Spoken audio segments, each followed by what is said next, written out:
Hi everyone, welcome to our channel. నేను మీ అంటే సరిత. ఈరోజు మనతో పాటు సీనియర్ జర్నలిస్ట్ దాము బాలాజీ గారు ఉన్నారు. ఆయనతో మాట్లాడతాం. నమస్తే సార్. నమస్తే.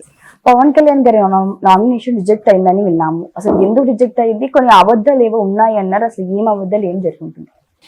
ఒక వార్త అయితే వైరల్ అవుతుంది. పవన్ కళ్యాణ్ అఫిడవిట్ సమర్పించాడు కదా నామినేషన్తో పాటు. అఫిడవిట్లో కొన్ని సరిగ్గా లేవని, కొన్ని అబద్ధాలు ఉన్నాయని, కొన్ని నిజాలు చెప్పలేదని ఇలాంటివి వస్తున్నాయి. సో ప్రధానంగా ఏంటంటే ఆయన ఆస్తులు అప్పులు చూపించారు. అందులో ఆస్తులు మొత్తం ఈ 5 ఏళ్లలో 114 కోట్లు 114,76 లక్షలు సంపాదించినట్టుగా, అందులో 73 కోట్లు పన్నులు కట్టినట్టుగా, పార్టీకి 20 కోట్లు ఇచ్చినట్టుగా చెప్తున్నారు. సో ఇది అంటే 2018 నుంచి 24 లోపల 90 కోట్లు కొన్నాడు ఆయన, 90 కోట్లకే ఆస్తులు కొన్నాడని కూడా ఒక విమర్శ వస్తుంది. ఇది నిజానికి మార్కెట్ వాల్యూ అయితే 300-400 కోట్లు ఉందని చెప్తున్నారు. ఈ టైంలో ఆయన తీసిన సినిమాలు 4.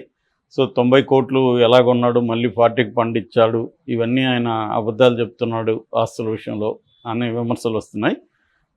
ఈవెన్ కరోనా టైంలో కూడా ఆయన 33 కోట్ల ఆస్తులు కొన్నాడని చెప్తున్నారు. అట్లాగే ఆయన వెహికల్స్, కార్లు, తర్వాత ఇళ్ళు ఇట్లాంటివి కూడా కొన్ని చూపించలేదని చెప్తున్నాడు. ఇప్పుడు వరకైతే 10 కార్లు, ఒక బైకు, తర్వాత వ్యవసాయ భూమి అది చూపిస్తున్నాడు అన్నమాట ఆస్తుల్లో. ముఖ్యంగా అప్పుల్లో 15 మంది దగ్గర ఆయన పర్సనల్ లోన్స్ తీసుకున్నట్టుగా చెప్తున్నారు. 46,70 లక్షల అప్పులు చేసినట్టుగా, అందులో చిరంజీవి గారి భార్య సురేఖ దగ్గర కూడా 2 కోట్ల అప్పు చేసినట్టుగా ఆయన రాసుకున్నారు. ఇక బ్యాంకుల నుంచి కూడా ఆయన 17,56 లక్షల అప్పులు, టోటల్గా ఆయన అప్పులు 64,26 లక్షలు చూపించారు. సో ఇది కాకుండా ఎడ్యుకేషన్కి సంబంధించి కూడా మొన్నటి వరకు ఆయన అనేక సభల్లో నేను ఇంటర్మీడియట్, ఒకసారి సిఈస్ అంటాడు, ఒకసారి ఎంపీస్ అంటాడు, ఇలాగా ఆ వీడియోలన్నీ కూడా వైరల్ అవుతున్నాయి. కానీ దీంట్లో మాత్రం 10th క్లాస్ చదివినట్టుగా ఆయన చెప్పుకున్నారు. సో వాళ్ళ నాగబాబు కూడా చాలాసార్లు ఆయన 10th పాస్ అయిన తర్వాత డిప్లొమా చాలా చేశాడు అవి అని చెప్పేవాడు. కానీ 10th వరకే దీంట్లో చెప్పాడు. సో ఇప్పటివరకు చెప్పింది అబద్ధమా, ఇది అబద్ధమా అన్నట్టుగా మాట్లాడుతున్నారు. అన్నిటికంటే అసలు మామూలుగా ఎవరైనా ఆస్తులు సబ్మిట్ చేసేటప్పుడు వాళ్ళ భార్యలో పేరుతో ఉన్నవి కూడా సబ్మిట్ చేస్తారు. కానీ పవన్ కళ్యాణ్ అన్న లెజనో ఆస్తులు ఏవి సబ్మిట్ చేయలేదు. తర్వాత పిల్లల విషయంలో కూడా వాళ్ళ పిల్లల్ని మెన్షన్ చేయలేదు. అంటే వాళ్ళు రష్యన్ సిటిజన్స్ అని కూడా అంటున్నారు అన్నా లెజనో. సో అన్నా లెజనో ఆస్తులే దాదాపు 1800 కోట్లని కూడా ఆ మధ్య వచ్చింది. ఆమెకి రష్యాలో పెట్టుబడులు ఉన్నాయని, సింగపూర్లో ఆస్తులు ఉన్నాయని, ఇవన్నీ కూడా వచ్చాయి. సో అన్నా లెజనో ఆస్తులు పెట్టలేదంటే ఆయన ఆమెతో విడిపోయాడా అని కూడా కొంతమంది అడుగుతున్నారు. సో అట్లాగే వారాహి వెహికల్, అది మొన్నటి వరకు పవన్ కళ్యాణ్ అని అందరూ అనుకున్నారు. అయితే అప్పుడే వైసీపీ వాళ్ళు చెప్పారు ఇది పవన్ కళ్యాణ్ కాదు, ఇది గిఫ్ట్ ఇచ్చారు, లింగంనేని వాళ్ళు దీన్ని గిఫ్ట్ ఇచ్చారని కూడా కొంతమంది చెప్పారు. లేదు, టీ టైమ్ అతను ఇప్పుడు కాకినాడ ఎంపీగా చేస్తున్నాడు కదా, అతను ఇచ్చాడని కూడా కొంతమంది అన్నారు. సో ఏదేమైనా ఇప్పుడు అయితే ఇతంది కాదు అనేది కూడా తెలిసిపోయింది. ఉంటే దాన్ని కూడా మెన్షన్ చేసేవాడు. సో ఇలాగా కొన్ని ఈయన చెప్పలేదు కాబట్టి, ముఖ్యంగా ఆస్తుల విషయం బయట పెట్టలేదు. అట్లాగే భార్య గురించి కానీ చెప్పలేదు. అన్నా లెజనోవా ఈయనతో విడిపోయిందని లాంగ్ బ్యాక్ చెప్పారు. బట్ వరుణ్ తేజ్ లావణ్య పెళ్లిలో మళ్ళీ వాళ్ళు కనిపించారు, ఆ తర్వాత మళ్ళీ కనిపించలేదు. సో ఆమె ఎక్కడ ఉండట్లేదు. ఇల్లు మొన్న ఆయన కాకినాడ దగ్గర ఇల్లు తీసుకున్న, పిఠాపురంలో ఇల్లు తీసుకున్నప్పుడు కూడా మామూలుగా అయితే హౌస్ వార్మింగ్ సెరమోనీకి భార్య ఉంటారు. సో అప్పుడు కూడా ఆయన తీసుకురాలేదు. సో భార్య కానీ ఆమె పిల్లలు కానీ ఎక్కడ పెద్దగా కనిపించట్లేదు. అంటే వాళ్ళు రష్యాలోనే ఉన్నారు అనేది ఒక వార్త. సో అందుకనే ఈ మధ్య వైసీపీ వాళ్ళు 4వ భార్య 5వ భార్యను కూడా పోసాని కృష్ణమురళి చెబుతున్నాడు. సో అంటే ఆల్రెడీ వెయిటింగ్, కొద్ది రోజుల్లో వార్త బయటకు వస్తుందని. ఎందుకంటే ఒక పక్క పవన్ కళ్యాణ్ మీద సీరియస్ విమర్శలు ఉన్నాయి. ఈ టైంలో ఈ అఫిడవిట్ అయితే కొంత సంచలనం అని చెప్పాలి. అట్లాగే ఆయన మీద కేసులు లేవని ఇప్పటివరకు అందరూ అనుకున్నారు. కానీ 8 కేసులు ఉన్నాయని కూడా దీంట్లో బయటకు వచ్చింది. అందులో 2 తెలంగాణ కేసులు, 6 ఏమో ఆంధ్రప్రదేశ్లో ఆయన మీద పెట్టిన కేసులు. మొత్తం 8 కేసులు ఆయన చూపించారు. సో ఓవరాల్గా అఫిడవిట్లో ఆయన కొన్ని నిజాలు దాచారు. చెప్పిన వాటిలో కూడా సరిగ్గా లేదు, ముఖ్యంగా ఆస్తుల విషయంలో. ఎందుకంటే ఆయనే చెప్పుకున్నారు, నా రోజుకి నేను 2 కోట్లు సంపాదిస్తాను, అది వదులుకొని మీకోసం వచ్చానని చెప్పాడు.